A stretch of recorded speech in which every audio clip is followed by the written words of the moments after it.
This is the REI Wonderland 6 and this is the North Face Wawona 6. Let's first go through how the Wonderland did better than the Wawona. First up, for peak height, the Wonderland comes in at about 81 inches, while the Wawona has a peak height of 77 inches or 4 inches lower. 77 inches isn't the tallest peak height I've seen, and I can easily reach the top of the tent by just raising my arm up. For the Wonderland, however, to reach the top of the tent, I have to not only stretch my arm upwards as much as I can, but I also have to stand on tiptoes at the same time.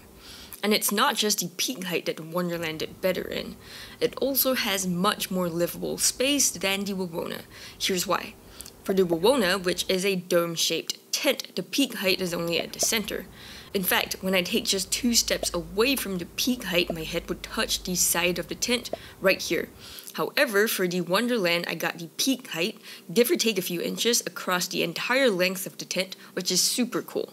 The height at the extreme left measured 77 inches, while the height at the right measured 76 inches, so much roomier than the Wawona, for sure.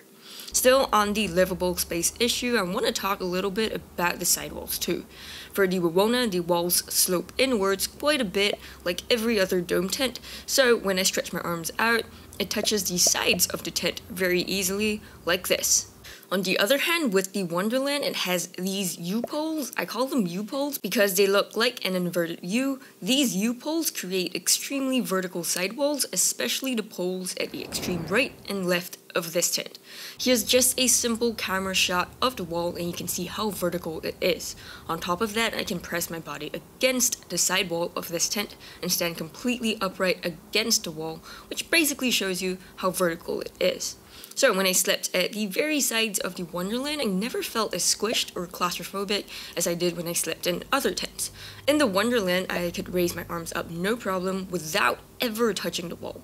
I could even sit up from my pad and the wall is still a good 10 inches away from my head.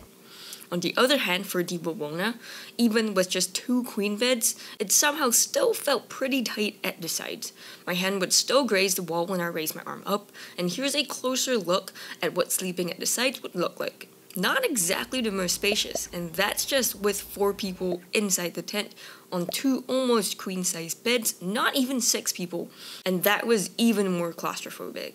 For the base area, I measured the length of this Wonderland 6 to be about 120 inches, and I measured the width to be about 99 inches. This is right about the marketed dimensions of 120 by 100 inches, and this gave me a total base area of about 82.5 square feet.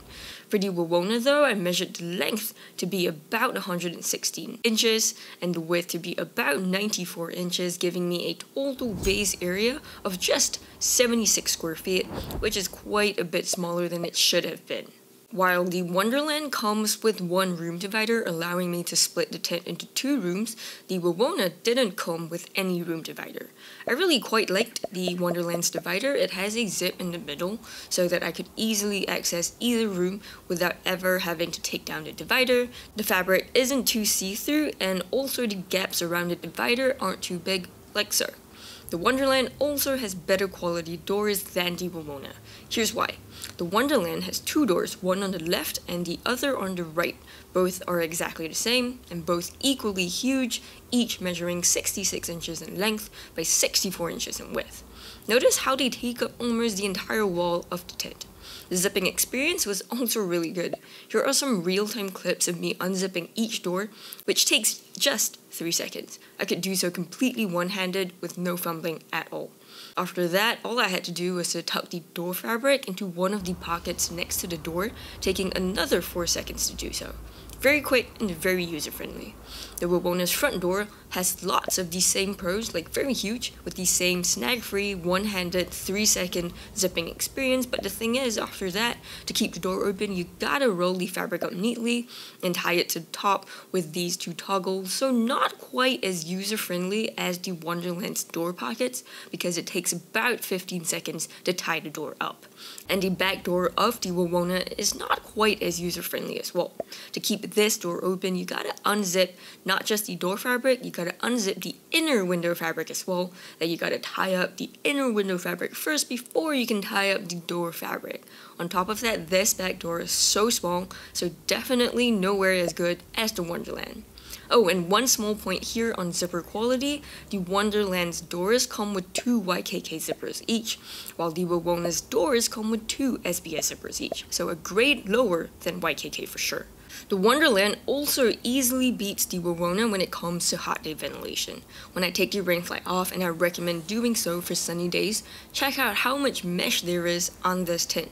There's an insane amount. The mesh doesn't just cover only the roof, it extends down the sides of the tent as well, and I think easily more than half the tent is covered in mesh. Adding in the cross ventilation of the 2 doors, hot day ventilation in the summer is simply incredible. As for the Wawona, it does have a nice front wall of mesh, plus a mesh roof up top, but notice it doesn't extend down quite as much as the Wonderland's. There's also a window at the back of the Wawona, but that's nothing compared to the windows in the Wonderland, where I got to enjoy 360 views because of not just these 2 half-door windows, but also the 2 bottom windows. I really loved that I was able to sit down or lie down and look out at the same time. And now let's go through all the ways that the Wawona beats the Wonderland. The Wonderland may have a bigger inner tent base area, but the Wawona has the biggest, most awesome vestibule I've ever seen, coming in at a whopping 51 square feet. Now for the vestibule sizing, I've got a couple of my REI chairs right here, and we're gonna set this up and see how it fits in the Wawona's vestibule. Okay, so this is my REI Camp X chair, and this is my REI Camp Extra chair, which is one of the biggest camping chairs that I have, and both these chairs fit perfectly into the vestibule with a ton of leftover space for even a camping table.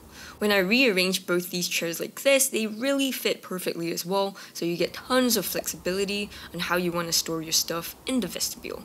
I love having the vestibule to store wet gear, especially on rainy days, and we're gonna go through that next. For rain protection, that's easily where the Wawona beats the Wonderland. I put my Wawona 6 through days of thunderstorms, the heaviest rain I've seen all year. It was so bad that my entire yard was completely flooded. The entire bottom of the Wawona was sitting in inches of water, and this tent still passed with absolutely flying colors. Easily one of the best rainproof family camping tents I've ever tested. As for the Wonderland 6 though, I put it through about 1 hour of heavy rain, followed by a few hours of light rain after, and in the morning after the rain stopped, I found that the divider loops at the bottom of the tent have started leaking water into the tent. These divider loops are right at the bottom of the tent, and the rainfly doesn't cover this part of the Wonderland at all, so it's the most vulnerable seam to the heavy rain for sure. And we're not done yet. As for rainy day ventilation, here's where the Wawona trumps the Wonderland again. The Wawona has 2 window vents here, and it also has 2 of these smaller vents right here, so 4 vents altogether. On the other hand, the Wonderland has just these 2 above door vents, and honestly these are the tiniest vents I've ever seen in my life, and I honestly didn't feel like they helped very much at all. I wouldn't even consider them to be vents. Moving away from rain and on to wind protection, I was able to test my Wawona in light to maybe moderate winds of about 10, 15, maybe 20 miles per hour, and it held up like a champ. I had almost the entire tent guyed out, so that really helped. I love that each length of this Wawona 6 can be held down by 5 guy lines, plus 1 more guy line at the vestibule, so a whopping 11 guy lines in total. Also, this Wawona is mostly dome-shaped, which sheds wind pretty well. On the other hand, cabin tents are definitely not as great in wind as dome tents because of their vertical sidewalls, which don't shed wind as easily, and the Wonderland is easily a cabin tent. I do want to mention that the Wonderland has a whopping 14 guy out points for 14 guy lines, which is much better than most cabin tents that I have. As for pole quality, easily the better quality poles are the Wawona's, which is DACMX, top of the line type of aluminum poles. These poles not only snap together super easily, but they're also a lot stronger than regular aluminum poles. In the weeks that I spent testing my Wawona 6, through crazy rains and some winds, none of my poles bent at all, even in the slightest. On the other hand, the Wonderland has just regular aluminum poles, not DACMX. These poles are not as strong, a little bit softer, and more likely to bend after some extended use. In fact, I found that 2 out of 5 of my Wonderland poles bend quite a bit. One of the poles is this orange pole for the sides of the Wonderland, and as you can see, it's bent quite a bit at one end. The other pole is my Y pole, which is basically this Y-shaped pole, and the end of it is bent quite a bit as well. And this is just from using it in my yard, and I honestly don't camp very much in strong winds or very crazy weather. And here's a couple of other smaller points where the Wawona trumps the Wonderland. First, the carry bag. The Wawona's carry bag is designed very nicely. It has a very huge top-loading opening, and I found it incredibly easy to get everything back in because of this super huge opening. As for the Wonderland though, it's a side-loading carry bag instead with a smaller opening. So it took me about 16.5 minutes to pack away the Wonderland and just 14 minutes to pack away the Wawona. And second, the Wonderland weighs 23.6 pounds, while the Wawona weighs 19.4 pounds, which is more than 4 pounds less. I think this might be because of the DACMX poles. They're supposed to be more lightweight than regular aluminum poles, on top of being stronger and more user-friendly as well. Overall, if you camp in summer and you love cabin tents and the livability inside your tents, the Wonderland is a really great pick for you, and that's the best thing about the Wonderland. Not only can I walk the entire length of the tent with my arms stretched upwards, thanks to the humongous peak height, which you'll get throughout the entire length of this tent, but I can even stretch my arms sideways completely horizontal and still walk the entire length of this tent. In fact, I could even walk around the entire tent quite a bit, not just the length. It's also great for summer camping in fair weather because of the tons of ventilation that you'll get. I wouldn't recommend the Wonderland though if you're expecting really heavy rains or any kind of wind.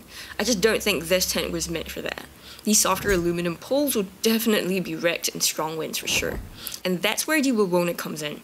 Again, like the Wonderland, this is only a summer camping tent. But rain or shine in the summer, the Wawona has definitely got you covered. Just don't expect tons of room inside the tent. It's meant for at most 3, maybe even 4 adults max. For a more in-depth look at how the Wonderland and the Wawona compare not just to each other, but to other 6-person tents in the market, check out this video right here. Thank you for watching this, and I'll see you in the next one.